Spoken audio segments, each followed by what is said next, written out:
All right, welcome to the Friday Night Countdown. I'm Russell Wilson. That's Russell Dowden, publisher and editor of Texas Sports Monthly, and you can find us online at texassportsmonthly.com. Thank you for that, Mike. Russell Wilson tonight, though. Yeah, we'll make a note of that. All right, note of that. Note to engineer. Yeah, here we go. Russell Wilson. We're off to a rousing start right now with our first ever Just show. the best start. We are a smooth takeoff. Russell Dowden, host of Friday Night Countdown. We're going to run through the next 17 weeks, guys, talking high school football, a little bit of college, and do some picks late in the show every week on some NFL action. But joined by some of our cohorts here with Texas Sports Monthly. To my left, TJ. Yes, thank you. Thank you. Visual medium here. I am sitting right next to Russell. Too bad Sierra's not with us, and I'm glad you're scrambling around as much as Russell Wilson will with his Seattle Seahawks line this year. Boom, first prediction of the year. Good one. There it is. Seattle Seahawks, right here in the 1300 Zone Studios. Also joining us is one of the senior writers for Texas Sports Monthly, Stephen Ryan. How you doing, Steve? I'm doing great, Russell. I just want to thank you for having me on, man. I grew up in Austin, used to listen to the station growing up. To be on the airwaves is quite the honor, man. Super pumped. Yeah, we're pumped about it this season. Also joining us is a contributing writer for Texas Sports Monthly, Hunter Cook. What's going on, Hunter? Not too much. Just hanging out here, ready to talk some ball, dude. Well, the new issue of Texas Sports Monthly just came out yesterday and will be in the in the newsstands all around Austin this weekend. So people will be picking those up around town. Texas Sports Monthly. Also check it out online at texassportsmonthly.com. Last night, Steve and I covered the Taco Shack Bowl, so I just want to recap a little bit of some from last night's game before we get into some of the action here on the first night of Friday football, week 0. But what a game last night, Steve. Oh, man, absolute classic kick off the season. You know, it looked like Anderson had the game in hand. They were up 20-7 with about 8 minutes left. First and goal at the 10, gain 3 down to the 7. Gain 3 down to the 4, gain 2 down to the 4th and goal at the 2-yard. And that was kind of the moment right there. Yeah. You know, they're up 13. They could have kicked a field goal, go up 16. They went for the kill, went for the touchdown, got stuffed at the 1. McCown comes back with at the 1. Stuffed at the 1. But you know what? It was interesting because it's like the handoff was really awkward. I don't remember that. They tried going with the fullback dive, and had the handoff been clean, I think they would have gotten in. And I love the idea of going for the win there. Yeah. I in today's modern era, in today's era of football, where the offense is going up and down the field, you get the chance to go for the win, you do it. It didn't work out though, and then McCown 99-yard touchdown drive.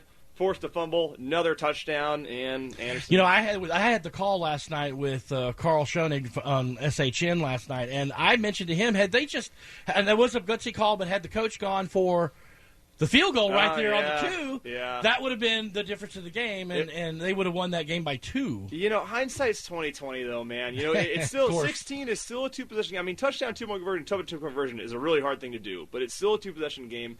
And special teams are so weird at the high school level. Like you never know what's going to happen. I mean, some of those kickers kick real low. I mean, then you get the blocked field goal or something. Anything can happen, and they already missed an extra point that game. Well, was it on the hash? Were they still on? No, I think they were still in the middle. They were in the middle, but sometimes those high school kids have a tough time with those close ones that are real close to the goal. Those ones aren't easy. But also, you got sorry, Hunter, go. It's a weird angle, and some of the toughest shots to hit are the easiest ones, like the ones you hit from really, really, really deep out that no one expects you to make. You have freedom to do that. You're calmer.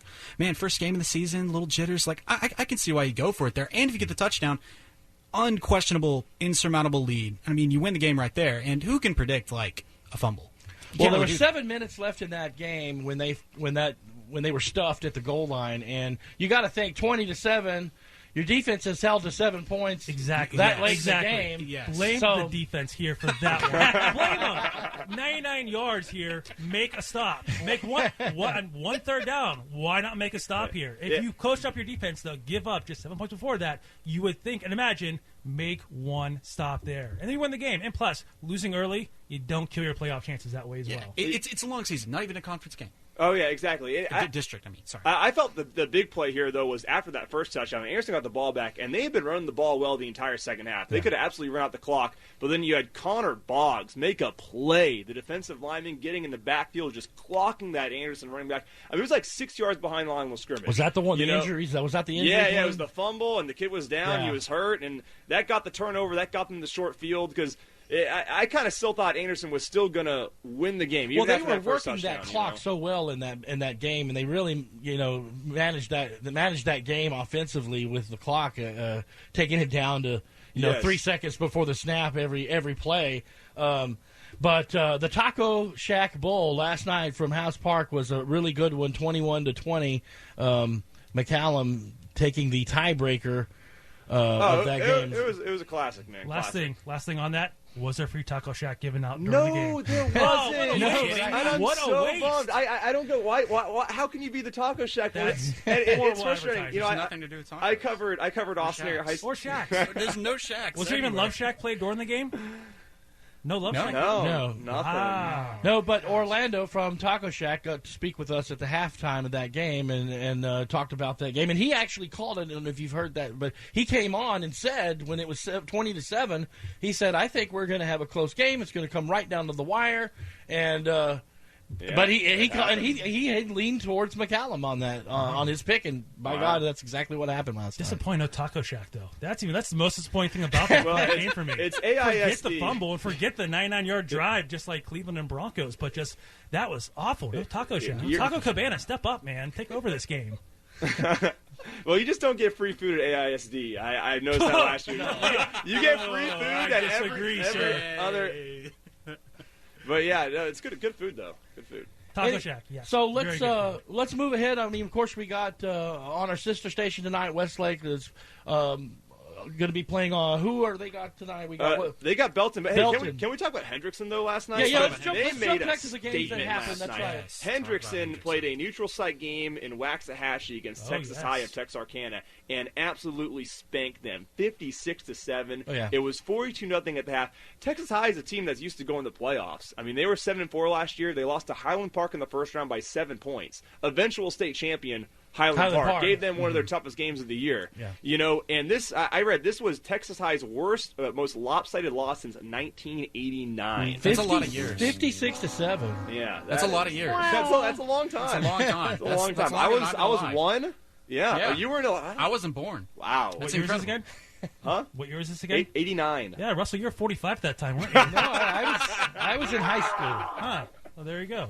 So, no, with this game, was this more of a statement game for that, or do you think more so they saw the team coming in, they're like, you know what? We were so close. It was a coin flip game in the playoffs that we lost by 7 to the eventual state champions, so we can take it easy. Take it easy to start the season off. And they just got railroaded because they got caught with their pants down. I think that'd be silly. I mean, Hendrickson went to the regional finals last year and lost to Cedar Ridge. So you don't go light against a regional final. And no, it's just that defense, man. I mean, they are loaded on defense. On the defensive line, they got 340-pound Shaylin Roberts. Ooh. I mean, this is high school. 340 pounds? That's a big boy. Good That's a lot of Lord. Costco It's a big shopping boy. there. Good Lord, on the edge, you got Curly Young, committed to California. Yeah. I mean, There you go. I was talking to Chip Killian about him before the season, head coach for Hendrickson, and he was like, I don't even know how to describe Curly Young. Yeah, he's a freak. I don't even know what he is. He blocked. Massive, He blocked 2 punts last year. Had 102 tackles, 11 for loss, 5 sacks last season as a junior. Yeah, he's a beast. He's a beast. And you got Clifton Stiles, that middle linebacker, with 135 takedowns last year.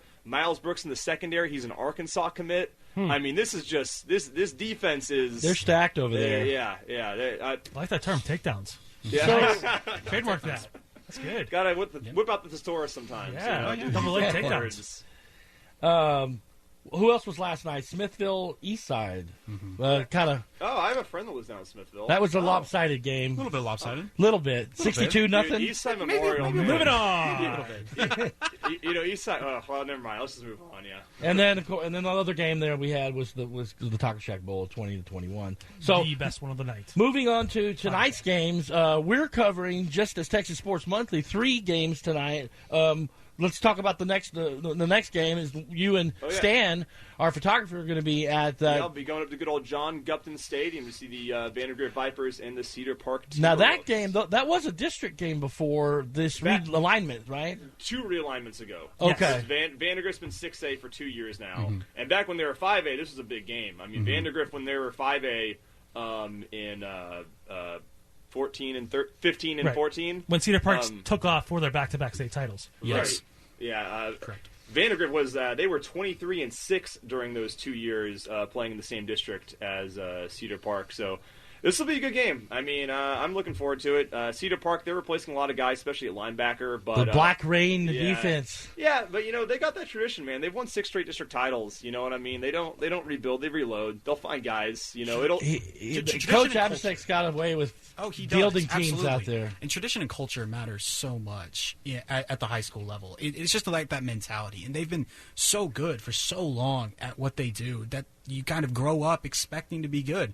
And when you expect to be good, that kind of mindset kind of funnels you into that. They're always solid. And you saw that last year with Cedar Park. I mean, they lose Max Sexton. They lose their starting safety. Both team, Chris Wire, both team captains. They come back. They were down 27. I was at that game when they played Georgetown, which I got to say, that's one of the best games I've ever been to in my life. I missed that one. They were down 27-7. They looked lifeless. They looked like they were just without heart. And they come out after halftime with a whole new attitude, a whole new mindset. 21 unanswered points in the second half to win that game. And then they go play Hutto, also without Sexton, also without Chris Weiser. That was it's good. like some people are picking Hutto to win the district this year, but they had the perfect chance to beat Cedar Park last year, and they didn't do it. Okay, that was Ryan Fiala's second start, and they could not. I beat like Cedar Park, Hutto this year in that district. I do like Hutto as well. I think Jason, those kids, that offense is something this year. He's committed to UCLA, isn't he? Yeah, it's awesome. He's incredible. I'm very glad. Watching him last year, he didn't really have any much college attention during the season last year. I think an Ivy League school. I heard North Texas was making a move on him at the end of the year. But to see UCLA, I mean, it was his first Power 5 offer. Chip Kelly just invited him over, watched him play, talked to him, was like, hey, you're my guy. And I see it because you know what? He's deadly accurate. He makes the right decision every time. And I don't care if he's short. I mean, it's a Chip Kelly offense. You do not in a Chip Kelly offense. You don't have to be that kind of like NFL caliber talent to have success. No. That is a spread option team. They're going to take everything from like that triple option veer and just replace all of the tight ends and fullbacks with wide receivers and do the exact same thing. And he's going to UCLA. Did you say UCLA right? UCLA, I just want to make sure. Because compared to an Ivy League school in North Texas, I mean, as much as UNT is nice and, the prestige of being up north of an Ivy League school, give me Los Angeles and the coast and Chip Kelly. L.A. or Denton. Especially because LA, there's no telling how long Seth Luttrell is going to be at UNT. Fair He point, is also and you're going to get noticed at UCLA. If you want to play on Sundays, you go to UCLA. No offense to UNT, but a lot of offense to UNT. Go to UCLA if you want to go to the pros. And the fact that Chip Kelly went after Chase Griffin, I mean, Chip Kelly was the first guy to offer Mariota as a quarterback. Yep. He was the first guy to offer Johnny Manziel as a quarterback. Yep. Before Chip Kelly offered him as a quarterback, Manziel only had safety offers or whatnot. And before that, there's Jeremiah Mazzoli, too, who played for Oregon as well. Dennis Dixon. That's right. All right, back to Hutto, guys. Okay, yeah. Hutto, again, Chase had 40 touchdowns last season. I expect good things from him again here in 2018. And their offense is much more than just Chase Griffin. Okay, Forrest. they got 2 receivers: DJ Baptist, Caleb Forrest, Chuck Snowba. I'm not even going to try that last name. Just call him Chuck. We'll call him Chuck. Call him the Hippo. Can we call him the Hippo? Yeah, but they got. You can call him Circle gets a square. Circle gets a square. They got a lot of weapons, man. I mean, that wide receivers coaching job went open at Hutto this year, and I don't know who got that job, but good for him. And there's an interview with one of you guys did an interview with Charles did the interview with the new coach. Yes, Brad LaPlante. Yes. Yeah, Brad. That's in Texas Sports Monthly this month as well. So look for that. That man is like Scrooge McDuck diving into a vault of coins. Just perfect. Just a Scrooge McDuck stumbling into it. That's a great gig to be. Can we get that in Bernie talk? Actually, Limited fake pass. Okay, and they got some guys at defense too. I mean, the offense is definitely the better unit, but on defense they have Jacob Berry coming back after 146 tackles last year, and at defensive end, Landon Watson was a freshman last year. I mean, go back and watch his huddle tape of last year as a freshman. Mm-hmm. That guy's going to be playing college ball one day. So where are we at on Hutto versus Cedar Park this year? I still have Cedar Park. I'm sorry. They couldn't do it last year. We're at that game then. We're going to be covering that game that week. That'll be a good game. And my opinion might change. I reserve the right to change my opinion. It's a long season. Since it's week 0. You know what? I'll go on lid. Hutto, state champions. Boom. Lock it in. Lock it in. Hutto. The villain TJ. They are going to see state titles like little pellets on the Hungry Hippo board, and they're going to gobble them up. Right, mark it down. Timestamp it right now. Dynasty. No one ever remembers. No one ever remembers any predictions from week 0 anyway. All right, moving on. What's another big game here? We got later tonight. I'm going to be at Stony Point, Killeen. I just felt like, hey, that stadium's close to my house. I'm going to that one. I think Drip versus Tivy is a very interesting game today. I mean, you got one of the best 5A Dripping teams. Springs, you mean, right? Yeah, Dripping Springs, one of the best 5A teams in Austin versus one of the best 5A teams in San Antonio. They were district opponents the last 2 years. Dripping Springs beat Tivy pretty convincingly last year, if I remember right. I want to say beat them by like 20 or 30. But both teams are replacing a lot of guys. A lot of new starters for both of those teams.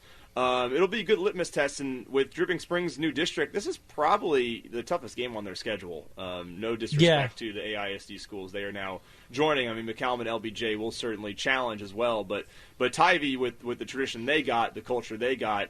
That's going to be a good game down there in Dripping Springs. I don't know if y'all have ever been to a Dripping Springs football game before, but I drive past her every single day on my way to go pick up my wonderful 2 children, both Tyler and Kennedy, from their daycare school. I go past Dripping Springs High School. Shout out to my wonderful, beautiful family that probably isn't listening right now. They sell excellent catfish at the games. They do a catfish broil at all the games. Oh, well, there's a reason to cover that yeah, game. Go get you some catfish if you go to Dripping Springs game. I'm telling you, they got hush puppies too. Perfecto. Okay, now there's a reason. So we'll have to cover a Dripping game. Now they're in the new 12A or 12 5A district. So that was the district I grew up in, and it was old 25 5A in the old days. 1912. Yeah. So they're in with Leather McCallum and LBJ. I think Seguin is in their district. Yeah, think. they've got Seguin this year. It's still a good bulk of the AISD district. But, again, LBJ and McCallum, I think will give them a challenge. I mean, we saw the kind of heart McCallum has last night, and LBJ, I think they're going to be. I mean, I think they kind of had some distractions last year. Let's just say with the coach Andrew Jackson and what he was going through. Now they have a coach who is solidified in place and less distractions this year. Brian Betts is an excellent athlete. He's a running back that could definitely do some damage. So they'll be challenged. But I think Dripping Springs went undefeated last year. I think that was the first time in school history. They won their second straight district title for the first time in school history. Let's see if they can build on that. Maybe they're building a dynasty here in Dripping Springs. They're going to have good luck in that district. I'm afraid as well since that all realigned. Pflugerville Bowie tonight. That's Charles is covering that for us. That's the third game that our TSM crew's at. Charles is at that. That's oddly a rematch of the same exact game last year. Well, they've been opening season against each other for a while, I think. Well, was it that the game? I saw them open last year. I know I saw them open up. Well, that was where they christened the field. Yes, we were both at that game last season, and oddly they're just playing each other again like UT Maryland is. This nice segue to college football talk coming up here in a little bit, huh? Well, I think Herman and Abel's had a relationship. They just like playing each other, But now Pflugerville's got a new coach. Now I'm really interested to see what Pflugerville will do with Charles Taylor. Charles Taylor coming up from McCallum, led them to that magical season last year, 14-1 state semifinals. He was 35-13 in his last 4 years at McCallum, and now he comes to a Pflugerville team that needs him. It's a lot easier, and it's a lot easier job. I hate to say it, but McCallum has a numbers problem. They have trouble getting kids to show up. Pflugerville has over twice as many kids in their program. Bowie is going to be a good team, though. Elijah Higgins on the line of scrimmage. Cooper Locke is also another really good player. He's got some offers from Texas Tech, Houston, Oregon. So, just like UT and Maryland coming up this Saturday. It's going to be so great. Ain't that right, Russell? UT Maryland? Yes. Oh, yeah. Yeah, be checking that out in the morning. Barbecuing early. Starting the fire at 10. Oh, nice. Tomorrow morning. I'll be going to Houston tomorrow. Getting up early for the Tech Ole Miss game. So, well, we're going to take a quick break, guys. We'll talk about coming up on the other side. We'll do Coach's Corner. We'll maybe do a segment called The Lowdown. And we'll talk some college football later in the program. But let's go ahead and go to our first break, and then we'll come back with that Coach's Corner you did with Coach Dodge. Austin Sport Talk leader, AM 1300 The Zone. This is the Friday Night Countdown. The Coach's Corner, sponsored by Texas Sports Monthly. Westlake is just the great tradition that this place has. I love being at places that have tremendous tradition, that there's been a lot of great players and a lot of great coaches that have come before us, and just like we did when we were at our run at South Lake Carroll, we wanted to make sure that we honor, what came before us by continuing to raise the bar, and making sure that we're keeping this program, in the very, top 5 to 10 teams in the state of Texas, year in and year out. It's not just a team every year; it's a program that people have built around here, and we want to continue to do that. One of the things is we want our players always to absolutely respect our opponents. We're going to prepare extremely hard throughout the course of the week. We're going to study them. We're going to know everything that we can about them. We're going to have, one thing I think is the biggest form of flattery is that you respect your opponent and that you prepare as hard as you possibly can. The one thing that we want to always make sure that never happens is that we don't get beat because we disrespected someone. As far as the stuff after the games, I take a lot of pride in being in the brotherhood of high school football in the state of Texas. It's something very special. Just because you're not on the same team doesn't mean you're not in the same brotherhood. And so when the game is over with, I want our players, I want our coaches, to show respect to the people that we played against. I've always got something to say we've been watching them all week long and want to encourage those guys, for the rest of the year and let them know, what we think about them, that they did a good job. And it's just something that, hopefully that will permeate through our entire team. Taylor is a veteran now. Taylor has started 22 games for us. There are a lot of great dual threat quarterbacks in the state of Texas right now. He's one of them. He's a guy that he rushed for 1,100 and threw for 3,000 last year, and he counted for about almost 50 touchdowns. All right, that's Coach Dodge speaking with Steven the other night here on the Coach's Corner here. That's a segment here every Friday here on the Friday Night Countdown on Austin Sports Talk Leader AM 1300 The Zone. Coach Dodge getting ready for these guys tonight. That's another game we wanted to, just briefly touch on as well is what the Chaps are going to be doing this season. Went really deep last year, disappointing end to a close game there last season, but they lost a big running back in Nakia Watson last season. But these guys are still Westlake. Nikita carried that team when Ellinger was hurt 2 years ago. Carried that team with the whole entire Westlake squad. He's a Bradley APC. He's just a big bulky guy. Right. Looks like a brick. Yeah, his thighs were like tree trunks, I thought. Yeah. I couldn't imagine He's trying to bring him down, you know what I mean? And then you're like, oh, where's he going to go to college? And he commits to Wisconsin. You're like, oh, of course. Perfect. Of course. It was literally the perfect spot for him to go to. Oh, but, yeah. Westlake, I mean, they're like we talked about Cedar Park. They're one of those programs. They got tradition. They have that. What were you saying earlier about Cedar Park? They just have that kind of like.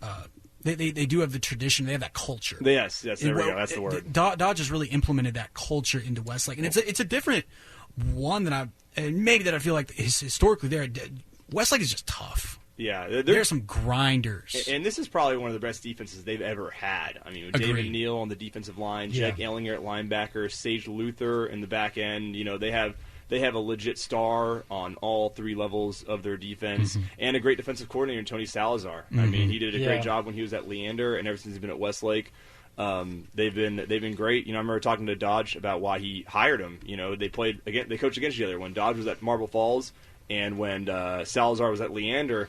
And Dodge was like, these spread offenses is all about, having lots of options, and Salazar always found a way to shut all those options down. You know what I mean? And he's a coach that can move around. He can coach all the positions very well. He went to Mary Hardin Baylor, where they play real good defense up there. Westlake's going to be Westlake. And most the rest of the games this season, we will be kicking that game right over to Joe Taylor and that staff. But tonight is the one night that's the last game. The Round Rock Express, so they're following us tonight, but most nights we'll be kicking that show right there it's week zero. To those guys. Yeah. So, no one cares. Big Lake Travis. What about Lake Travis and that Arlington team up there? Arlington Martin's a real good team. They went 11-2 last year, averaged more than 40 points a game. They're a strong squad, but Lake Travis, man, I saw them in their scrimmage, and I know it's just a scrimmage, but dude, Garrett Wilson is just unreal. It feels like derivative to kind of like reduce a team as dynamic as Lake Travis down to just Garrett Wilson, but you can't not. He is that dynamic, completely and totally like worth the price of admission. And at that age and at that level, he can just take over and win an entire game. By Absolutely. himself and carry a team to a 10-1 finish. And I know I'm just talking about scrimmage here, but let me list you off what he did. He had 6 catches for 180 yards and 4 touchdowns. And he was only on the field for like 29 snaps. That's less than half of and that the was amount of plays against Cedar Ridge? Yeah, that was against Cedar Ridge, a team that had a really good they're replacing 10 starters on defense, but they were one of the better defenses in the city last year. Were 1/6 of those plays he caught the ball. Yeah, that's what you're telling me. That's absurd. And all those articles, that's a good article you wrote the other night at that scrimmage last week, and that's on TexasSportsMonthly.com, so check that out. So Lake Travis tonight, I'm going with Lake Travis on that game in Arlington. That's going to be an easy win for them. I talked with their staff over there. They don't play a home game until the 21st. So they're on the road. First 2 weeks, they're going to Dallas, DFW for both those games. That's a long schlep, guys. They may end up in Dallas again. At the end of the season, they're making that home lately. Are we doing predictions? Oh, I'm getting excited. I'm doing predictions. You ready for a prediction you woke me up. over there? Well, I guess. Who else are we missing? Anything else? I wanted to go over mainly that Lake Travis game, and I do want to talk a little college football here. Just going into the UT game, Maryland, maybe a little revenge game, little big revenge game. Big 12 game. Revenge game. Yeah, I almost put revenge on the cover, but I went with rematch instead of revenge. I thought rematch. Eat was all the stone crabs in Maryland. Gonna ruin all their crab cakes. Longhorns will bring some barbecue with them to Crab Cakeville. Right. What do you guys think on Herman's team this year? Everybody's kind of what you get, what you see. We don't really know what to make. I think I have them improving a little better than 7 and 6 last season. So I think they'll improve by maybe 2 wins, just because I think one of you pointed out, maybe Hunter pointed out earlier in the month, that the schedule of the Big 12 is a little weaker this year. The Big 12 is so down. Yes. The Big 12 is so down. It's Will Greer. Yes. When Will Greer and West Virginia are hands down the best offense preseason coming into it's. I mean, don't get me wrong.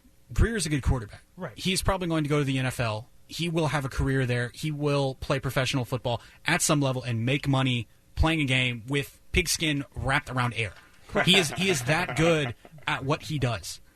Now, the fact that he is the best in the Big 12, a conference known for its offensive prowess, a conference known and quarterbacks specifically, that's not good. No. I mean, you lose Baker Mayfield, probably one of the an all-time great. You lose Mason Rudolph, another all-time great. Nick Shimonek out at Zach. Kenny Hill out at TCU. Right. There is not a lot of quarterback talent in this league. It is a very, very down year across offensive lines, across the running back position, across the linebacker position. A lot of that talent left. Now, it is a down year in the Big 12, and Texas has a chance to step that up specifically as 2 things. It is a lot easier to win if you get pressure on the quarterback. Who does Texas bring back? Brecken Hager, Charles Omenihu. Those are 2 good bookend defensive ends. Not the best. Not the best singular. The best singular defensive end in the conference, probably Ben Banogu out at TCU. That's okay. Yeah. Texas probably has the best bookends in the conference. Now, if you have that pressure on the quarterback, it's going to win you a lot of games. Well, yes, so do they improve? Probably. 8 wins is an improvement. Yes. Is it a great improvement? No. It's but not. Eight wins this season could win, get you a shot at the Big 12 title, though. Yes. And it may be against Oklahoma State this year. Yeah. That's sad. But it's sad. Look at the past years where Oklahoma is a top 5 team and they have 11 wins, and you have them in a college football playoff. And now we're talking about the Big 12 and 8 wins being good enough. Well, I don't know who. I'm just saying I think Oklahoma State's probably going to be, the forerunner of the Big 12, and Longhorns may have a chance at the game. I really like West Virginia and TCU, too. Each of the last 6 years, the first team All-Big 12 quarterback has won the Big 12. And I think we all agree Will Greer is the best quarterback in the Big 12. Yeah, the West Virginia's slippery, man. Yeah, they do have some other issues on their roster, but I think they're going to have a really good team this year. And TCU, I mean, we can't count out Gary Patterson, guys. You cannot cut out Gary Patterson. Agreed. What about the ageless wonder, Bill Snyder? who was 85 years old when he was in first grade. Looked the same. Has never aged a day in his life. So this weekend's game is Big 12. We got Longhorns, Maryland. Everybody knows that. That's the big game. Florida Atlantic on Fox against the Sooners. The prowl. Let's go, FAU and Lane Kiffin. So Oklahoma. you got who's taking? What are you going with? What city are you in, boy? What city are you Old in? Miss at Red Raiders. Let's go Texas Tech. Sorry, I'm going to be Homer. I know you. I went to Go Texas ahead. These Tech. guys are Texas Tech I love, boys. I love my Red Raiders. Hunter and I'm going to Houston tomorrow Steve. morning. I'm going to throw some tortillas. It's going to be a great day, hopefully, or it could be an awful day. Please don't kill me. I mean, think you'll be Ole in Miss Houston. takes it. No, I I think mean, Ole I'm Miss not going takes to it. kill you. What are no. you saying? You're a Raider. That's fine. I'm not going to kill you for that. I mean, I think Ole Miss takes it. if- I think they're a good team. They're talented. If you've been watching Texas Tech long enough, I mean, you're not going to be that super confident of going into this game, you know. So no, it's perfectly reasonable. And you know, I was talking to my friend earlier this week, and we're so confused on who Texas Tech is this year.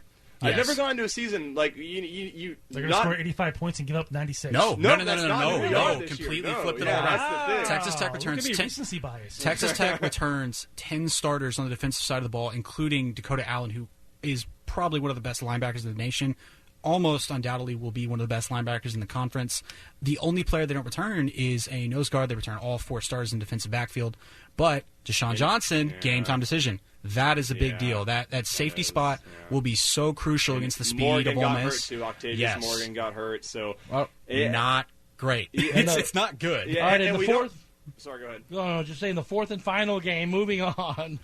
Fourth and final game is on Fox at noon. Is Southern at TCU, and that one. TCU by 40. Wait, there's one more That's Texas TCU game. play. One TCU more by 40. Texas game. What's the last one on the list there? Do you not see it? Do you not see it? It is Baylor, and if they can match their win total from last year in week 1. Come on, Baylor. Match that win total in week 1. I like Baylor to improve this year. I don't know. What do y'all think? No, I mean, Yeah, they get 2 yeah. wins. It's an I- improvement. I Good just for think you. You doubled it. You're Good for you. right, That's but- clap for you there, I hear you. You substantially improved. yeah. Charlie Brewer, undoubtedly the second best quarterback in the Big 12 this year.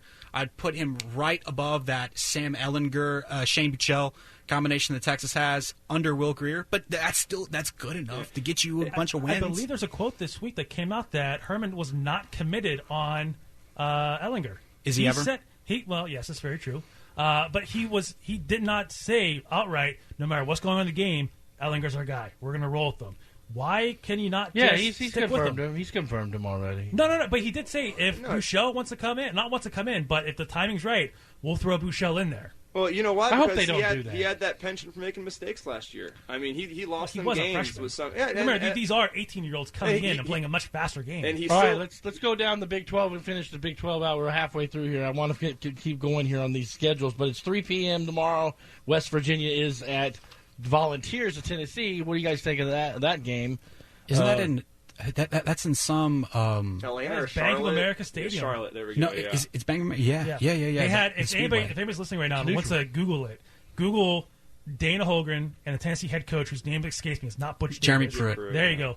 Look at their promo picture for this. It is the best. It's photo very ever. funny. Yes, it looks It's like very two funny. people that do not want to be together, that are forced together because people are paying. For It looks them like to they're do sitting in on a court case. It looks like Yes. they're on jury duty. it. There it is. What It's am I googling here? What- It's the Tennessee West Virginia head coach names. photograph. Yeah. It's great. Very, and very Will funny. Grier's going to throw for 400 yards. Blowout game. Good for them. Move on. Tennessee. Yeah, this will be the first game for Tennessee under Jeremy Pruitt, and they just haven't been good in a long time. I mean, like you said it earlier, you said it before the show. Everyone wants to say Texas is the most overrated program. Tennessee, they're the team that every year is Tennessee like, is one of those powerhouses that just like kind of coasted on their laurels for a very, very long time, and they keep on trying to do this thing with these kind of out there coaches or former Saban coordinators, and the only one that's worked out is Kirby Smart, and Yeah. Kirby Smart still has not gotten the better of Nick Saban.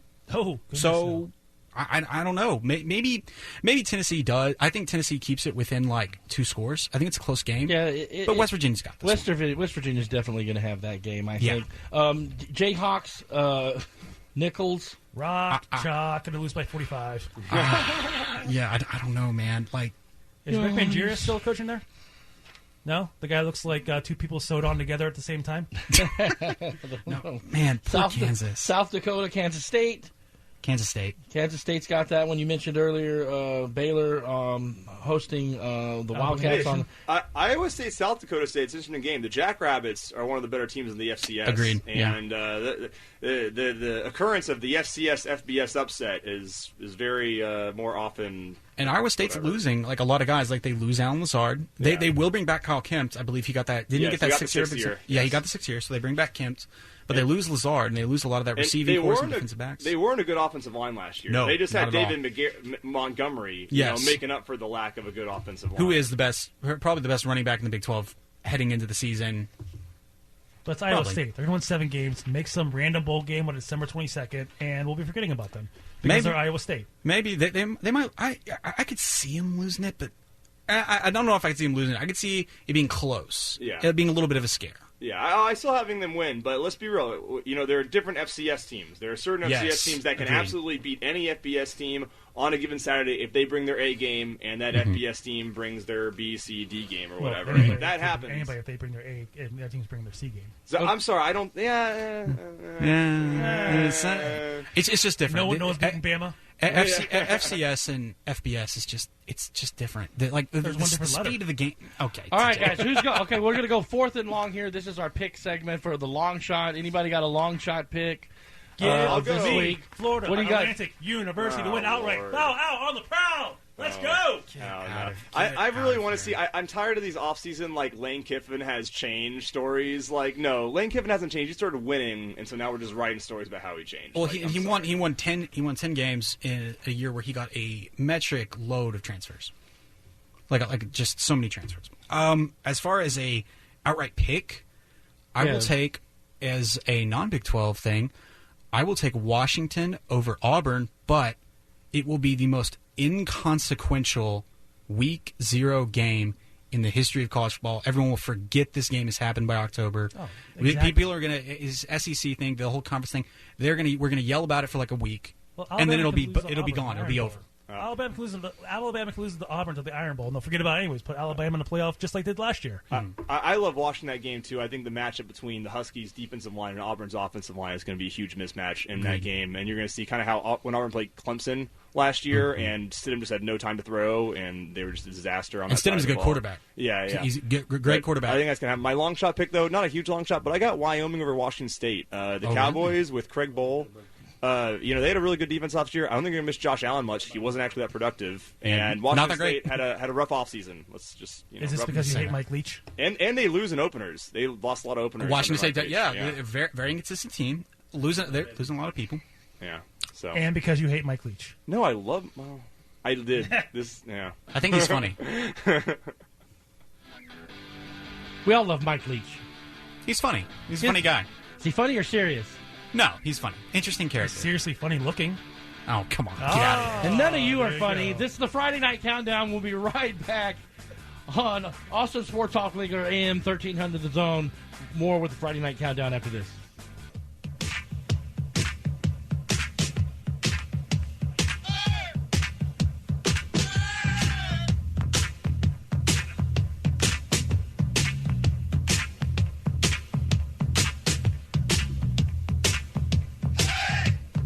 All right, welcome back to the Friday Night Countdown. Russell Dowden, your host, Austin Sports Talk Leader, AM 1300 The Zone. Let's go ahead and turning back to all things Friday Night Football, guys, and let's go back to the districts here and do some picks. Not that anybody remembers these in Week 9 or Week 8 even, but let's start off with District, the 5A District 3, District 11, the Cedar Park, Georgetown, Hutto, those guys. What are your pick for that one? I know. I think I have an idea what you were going to pick. I already said Cedar Park, but I mean Hutto. I mean those are 1A, 1B. You know what I mean? Those are going to be. That's going to be a really tight game. Could go either way. Georgetown's going to have a good team. I mean Jason Dean has built a program over there with the Eagles. And then watch out for Manor or Pflugerville. Dropping down from 6A. Manor was a playoff team. And Pflugerville, when I was a kid, you didn't want to play Pflugerville. Mm-hmm. You know what I mean? And so I'm excited to see what Charles Taylor can do there. Probably won't have a big jump in the first year, but still, we'll see what happens. Well, me in that district, I'm leaning towards Hutto. I think they get over the hump of Cedar Park and Georgetown this year. Those games were the only two close games that they lost last season. And I just have a feeling that that quarterback and that team, the new coach, they're going to do good things this year in Hutto. So I'm going with them in that district. And Hunter, what do you got? Chase Griffin, senior season magic. So he's with me on Hutto. Senior season. I'm glad magic. you guys can see the light because Chase Griffin, them boys, they are going to not only win the district, but they are going to state. When Steven is right in 2.5 months, none of you can be mad at me. No one can be mad at me. Cedar Park, soft. What have they done lately? This comes from the What have they done lately? Did they win the state title last year? A lot better than Hutto lately. Soft. He had them winning everything, remember? TJ had them Hutto winning state title. State 5A, championship. 6A, 7A. You put an A in front of it, they're going to win it. All right, the redistrict lineman. District 12, which is the AISD teams, Crockett, Johnson, Lanier, McCallum, Reagan, Travis, Dripping, and now Seguin in that district. Who do you got for that district, Steve? Yeah, I got Dripping Springs. Jake Cox at running back. Parker Sawyer at I messed that. Parker Alford at wide receiver. He's a big play waiting to happen. I got the Tigers. They got good catfish too. Would you say they have the eye of the tiger? The catfish is good there, Dripping. They have the eye of tiger? Yeah. I the Tiger. All right, I'm going McCallum just because I saw a lot of heart in that team last night in that game in House Park. So I'm going to pick them to clean up on that district. I agree with that, and I have one better reason why. Because they sound just like my last name, McAloon. So go McCallum. I'm taking Drip. Give me Dripping, dude. Okay. Good team. They're a good team. Just like all right, Little Flip District 13, Bastrop. You got those Bastrop 2 teams, Branham, Elgin, Georgetown, Eastview, Leander, Glen. Some of the new schools in that mix-up of district. I think Pflugerville, Weiss is new, Marble Falls. This is Brenham. It's a slam dunk. I mean, they're the only program in that district that consistently wins. In fact, if you look at every other program in that district, none of them have a winning season in the last 3 years. And then 2 of the programs are playing their first year of varsity ball this year. Cedar Creek? They got some running backs over there in Cedar Creek, don't they they? got some good boys. Got some studs out there. Okay, maybe they do. I'm just looking at the records. Yes, keep doing. I mean, so you're going Brenham. Yeah, I'm going Brenham, yeah. I'll do the upset. Give me Leander. Leander plays some solid ball. All right, I'll go Cedar Creek on some solid running backs over there. That's right. Hunter? Man, I got to agree with Steven again. I'm taking Brenham. All right, District 13. That's Vandergrift, Cedar Park, Vista Ridge, Leander. You got Hendrickson. Of course, Round Rock, McNeil, Stony Point, Westwood, and Cedar Ridge.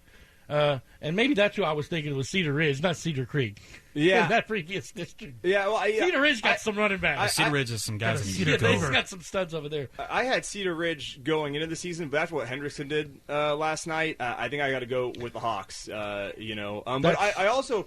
People want to think this is a 2-horse race between Cedar Ridge and Hendrickson, and I strongly disagree with that. I think Vandergrift, they've had 2 years to get adjusted to 6A football. I think this year, and look, they had Westlake dead to rights last year. They had Westlake beat, and the Shaps got a last-second field goal. They lost by 7 to Westlake the year before. I think they're going to challenge, and also Round Rock. There's a lot of talent on that Dragon football team. They just couldn't play defense last year. I'm going Hendrickson. I'm going Hendrickson with that district this season. I think maybe they're going to do something. Pflugerville. I agree, but I just think it's important that we this is not a 2-horse race, in my opinion. Vandergrift and Round Rock are going to make this interesting. Oh, they're solid teams. I'm taking Cedar Ridge. All right, I like their running game. Moving on here, about a minute and a half left in the show. Guys, 25-6A. That's, of course, Austin High, Aikens, Anderson, Bowie, Lake Travis, Westlake, Hayes. Now, in that new district is now Del Valle and Lehman. Westlake, Lake Travis, you got Bowie. There's some good football in there. Anderson looked tough last night in McCallum, but what do you got on that one? I think it's got to be Lake Travis. I mean, last year they had 6 returning starters total. It's supposed to be a rebuilding year, and they went all the way to state championship game. It's got to be Lake Travis. I want to be a Westlake homer here, but it's the Cavs. Westlake is a solid second with their defense. I just don't know what the offense is going to be like without Nakia. I think Taylor Anderson is a good quarterback. I don't think he's like a super great quarterback. And we saw that in their playoff loss at Cy-Fair. I mean, Nakia Walton only had 70 yards, and Anderson just couldn't quite do what he needed to do without that rushing production. They only scored 6 points. So Bowie third, obviously, and fourth, got to go Hayes. Go slot T football. All right, I'm going with you on Lake Travis and then Westlake. And then, I don't know, maybe Bowie in there somewhere in third. I think Bowie will still be in the hunt in the district. Floating around those buoys. 6A, 25-6A, Hunter, you got to pick. Am I going to have to be the voice of dissent here? I'm taking Westlake. I think Westlake brings a lot back from that core that really did a good job defending Lake Travis in those games. I think they're a solid team. I think this is, that same core returns. Mason Mangum, legitimate threat at wide receiver, solid player. And I like him. Second year to build up after Ellinger left him. Agreed. I think it is going to be in one of the most exciting districts there. Obviously, that 25-6A district, the one to really watch for. I'd agree with that. That's really the hot one of the 6A district in town. Yep. So I'm with you though, but I think Westlake's got a good defense this year. Let's see who happens on that Westlake Lake Travis matchup. And to add on that point, Westlake beat Lake Travis with defense last year. The offense didn't necessarily play a good game, but their defense won that game for them. So. Well, we will see, and everybody, it's week 0. Everybody's undefeated. Let's check.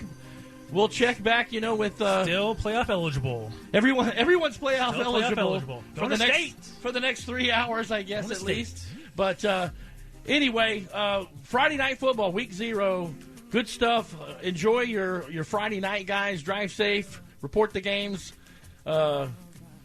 We got to get to the ballpark, Steve. Yes, we've got some stadiums. We got some traffic to fight to get to those games. But no, good stuff. Enjoyed our first show here on AM 1300 The Zone. Appreciate everything. And look for our new issue of Texas Sports Monthly's out on the streets. You can find that at HEB's and Randall's next week and online at Texas Sports Monthly. So look for TexasSportsMonthly.com. Look forward to that. Thanks, TJ. Boom. Steven, Hunter. Wilson. It was always a pleasure, Appreciate guys. everything, guys. Let's get out of here. I'm Russell. We're out. The Friday Night Countdown. We'll see you next week. AM Sports Talk leader, AM 1300, The Zone.